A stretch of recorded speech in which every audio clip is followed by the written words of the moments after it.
Salut mes chers, bienvenue sur la chaîne Vie en Joie. Dans cette vidéo, nous allons partager quelques conseils pour vous aider à planifier votre année 2024. Dans cette démarche pour la nouvelle année, il est essentiel de discuter de la définition des objectifs. Cette vidéo est un journal guidé pour vous aider à planifier votre année de manière intentionnelle et réussie. D'accord, maintenant, passons aux conseils.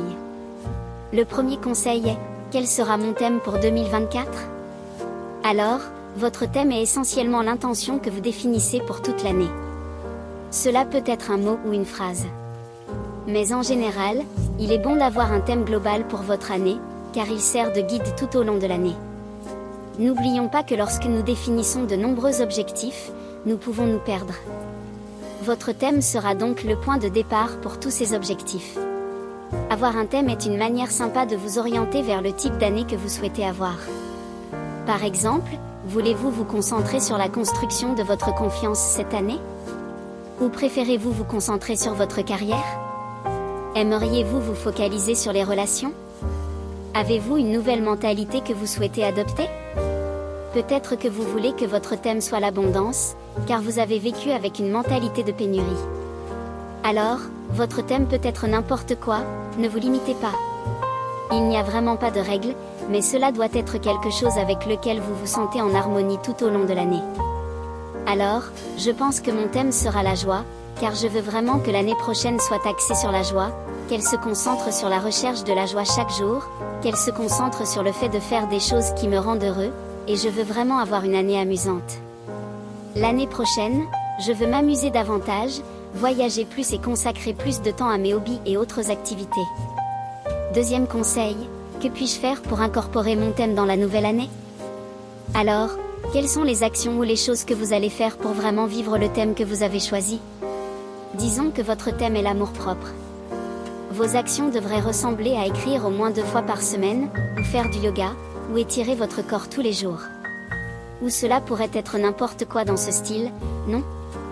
Quels sont les éléments d'action que vous allez réellement faire qui incarnent ce thème ? Parce que vous ne pouvez pas simplement définir un thème et ne rien faire. Vous devez prendre des mesures qui sont en accord avec ce thème.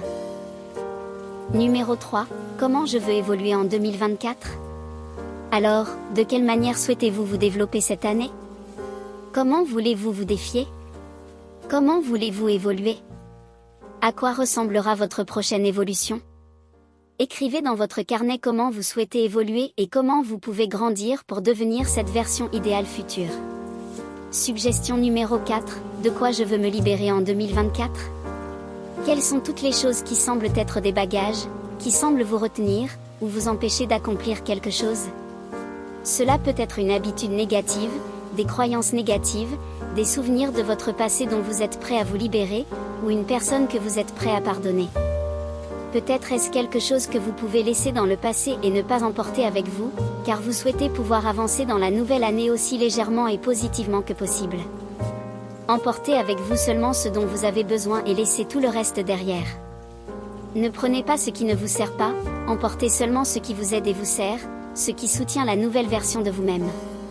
S'il ne fait pas partie de cette histoire, vous pouvez l'effacer, vous pouvez le laisser dans le passé. Passons à la suggestion numéro 5. Quelles sont mes principales aspirations pour 2024 ? Alors, c'est ici que vous pouvez réfléchir à quelles sont les principales aspirations qui sont vraiment importantes pour vous à réaliser cette année. Et peut-être que c'est plus facile pour vous de commencer par énumérer plusieurs choses, puis vous pouvez mettre en surbrillance celles qui sont vraiment importantes.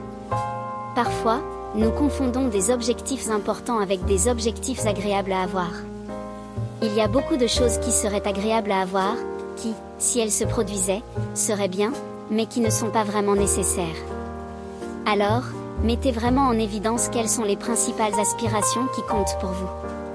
Ensuite, choisissez quelles sont vos 10 principales aspirations pour 2024.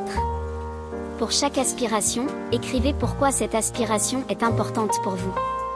Si nous ne reconnaissons pas nos raisons, nous pouvons facilement oublier l'objectif. Vous devez donc savoir pourquoi cette aspiration est importante pour vous, pourquoi vous l'avez définie en premier lieu, et utiliser cela comme motivation pour continuer.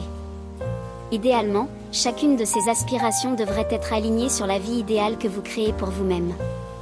Si ce n'est pas aligné, quel est l'intérêt, n'est-ce pas? Si ce n'est pas sur le chemin de là où vous voulez être, pourquoi le faites-vous? Réfléchissez et écrivez à ce sujet. Passons à la suggestion numéro 6. De toutes les aspirations que vous avez définies, laquelle est la plus importante pour votre année? Quelle est votre grande aspiration? Alors, c'est ici que vous choisissez l'aspiration dont vous seriez le plus fier, ou le plus satisfait, ou accompli, si vous deviez la réaliser. Parcourez toutes vos principales aspirations et réfléchissez, ok, laquelle est la plus grande, la plus importante? Celle que si je la réalisais, je sais que je serais très fier, très satisfait, et me sentirais très bien avec moi-même. Écrivez dans votre agenda ou carnet et lisez tous les jours. Maintenant, c'est le moment de la dernière suggestion, il est temps de planifier comment atteindre votre aspiration la plus importante. Divisez-la par mois, puis par semaine. Si cette aspiration est quelque chose qui prendra toute l'année pour être réalisée, alors vous devez penser, comment cette aspiration sera-t-elle dans 6 mois? Et ensuite, comment sera cette aspiration dans 3 mois? Et une fois que vous avez cette esquisse principale, vous pouvez penser à comment vous rapprocher de la réalisation de l'aspiration chaque mois, et ensuite la diviser en 4 semaines. Si vous prenez des mesures vers cette aspiration à un rythme équilibré et durable, vous la réaliserez probablement. En résumé, c'est ici que vous prenez cette grande aspiration et la divisez en petits détails, de manière à ce qu'elle paraisse réelle et très réalisable. C'est littéralement le secret pour atteindre vos aspirations, les diviser et établir un plan d'action. J'espère que vous avez apprécié la vidéo d'aujourd'hui sur la planification du nouvel an. Je vous souhaite une année incroyable et magnifique en 2024. Nous vous envoyons beaucoup d'amour, et nous vous verrons dans la nouvelle année. À bientôt!